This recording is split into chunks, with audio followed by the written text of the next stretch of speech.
오늘은 꿈비에 대해서 얘기를 해보려고 합니다. 꿈비라는 종목이 새로 상장을 했는데 벌써 올해 들어서 5번째 따상이 나왔어요. 공모가가 5,000원이었는데 2배인 만원에서 시작하고 눌림 없이 바로 상한가를 갔고 오늘까지 상한가를 가면서 청약에 성공하신 분들은 엄청난 이제 수익을 누리고 계시죠. 꿈비는 수요 예측에서부터 1547대 1의 경쟁률을 보였었고요. 청약 경쟁률에서는 1772대 1로 높은 경쟁률을 보였습니다. 인기가 많았다는 거죠. 꿈비가 어떤 기업인데 인기가 많았는지 간략하게 주요 사업에 대해서 소개를 한번 해보도록 할게요. 꿈비는 여기 써있듯이 육아 가구 1위 업체입니다. 유아용품 시장이 급성장하고 있다는 거 아시나요? 저출산 때문에 굉장히 문제잖아요. 출생아 수가 급감하고 있는데 그거하고는 반대로 육아용품 시장은 굉장히 급성장하고 있습니다. 이유가 뭐냐면 프리미엄 제품 선호 현상이 두드러지고 있어요. 예전에는 2명, 3명 낳다 보니까 기성품을 많이 사용했다면 이제는 한 명만 낳거나 안 낳으니까 이제는 보통 한 명만 낳잖아요. 그래서 좋은 옷,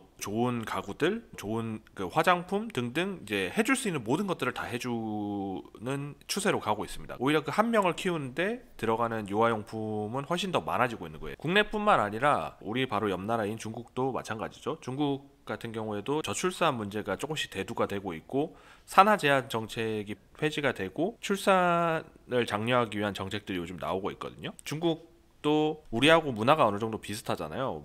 남들이 해주는 거는 다 해줘야 된다 이런 생각들을 가지고 있단 말이죠. 출생아 수는 마찬가지로 줄어들고 있는데 유아용품 시장 규모는 큰 폭으로 증가하고 있습니다. 우리나라하고 같은 이유예요. 고가의 유모차라든지 고가의 제품들을 많이 사용한다는 거죠. 그리고 중국도 앞으로 소득이 증가하면 이런 시장이 더 커질 게 분명하고요. 꿈비라는 기업은 사실 익숙한 기업은 아닌데 침대나 소파, 뭐 매트 이런 것들을 만들기도 하고 유아용 스킨케어 제품을 만들기도 하고 또 유아랑 별도로 반려동물 용품도 만들거든요. 반려동물 시장도 굉장히 급성장하고 있어요. 아이를 한 명을 낳거나 낳지 않는 경우가 많은데 아이를 낳지 않는 가족 같은 경우에는 혹은 1인 가구인 경우 반려동물을 키우는 경우가 많아지고 있거든요. 그렇기 때문에 반려동물 용품뿐만 아니라 뭐 반려동물에 대한 의약품 시장도 급성장하고 있는 모습을 볼 수가 있습니다. 꿈비는 저출산 문제로 인해 가지고 출생아 수는 줄어들고 있지만 오히려 성장하고 있는 시장에 있기 때문에 앞으로 출산 장려 정책이나 이런 것들을 강하게 시행할 가능성이 높거든요. 현재 합계 출산율이 0.75까지 찍었기 때문에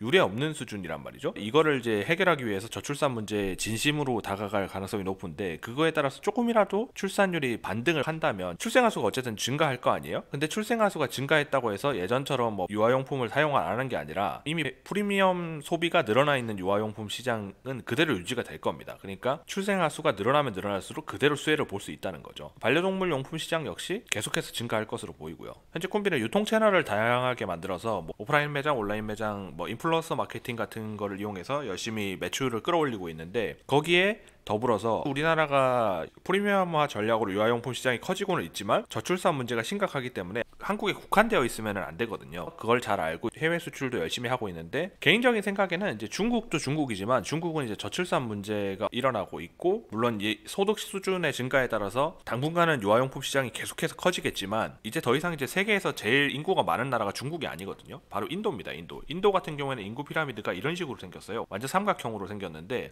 지금도 출생아 수가 엄청나게 많다는 거거든요. 중국이 옛날에 세계의 공장으로 불렸지만 지금은 인도로 이동하는 모습을 보이고 있단 말이에요. 인도에 진출해가지고 미리 자리를 잡아놓으면 선전문가를 노릴 수 있지 않을까라는 생각도 들고요. 꿈비에서 제출한 IR 자료를 보면서 간략하게 설명을 드렸고요. 마지막으로 이제 보호예수에 대해서 설명을 드릴게요. 꿈비는 요번에 200만 주를 공모를 해가지고 총 주식수가 793만 8천 주로 이제 늘어났습니다. 그 중에서 보호예수 물량이 이만큼이 있거든요. 확대를 해서 보도록 하겠습니다. 최대 주주 같은 경우에는 2년 6개월을 보호예수를 했고 그 밖에도 보호예수가 굉장히 많죠. 총 74%고요. 보호예수를 하지 않은 상장 직후부터 유통이 되고 있는 물량이 25%입니다.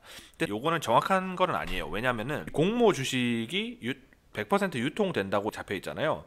근데 공모 주식 중에서도 기관 투자자들이 수요 예측을 할 때 의무 보호 확약을 얼마나 할 것인가를 써내거든요. 어느 정도 보호예수라고 볼 수가 있기 때문에 실제로는 이제 24%보다는 적습니다. 그 물량은 공모가 끝나고 나면은 증권 발행 실적 보고서라는 것에 보면 확인하실 수가 있거든요. 제가 그거를 깔끔하게 계산을 해왔습니다. 이게 보호회수를 모두 정리한 내용이거든요. 보호회수 같은 경우에는 1개월이라고 적혀 있으면은 거래일 기준 그런 게 아니라 순수하게 1개월 뒤를 얘기하는 거예요. 1개월 확약을 한 기관이 2.2% 물량이 있었고요. 그리고 3개월 확약한 물량이 5.4%가 있었는데 거기다가 기존의 보호회수 물량 0.76%를 더해서 6.16%가 있었습니다. 그리고 6개월 때 4.76%가 풀리고요. 그리고 2년 6개월 후에 최대 주주하고 자사주가 보호회수가 풀리면서 67%의 물량이 풀리게 됩니다. 유통주식수가 한동안 작은 상태가 유지되고 있는 거죠.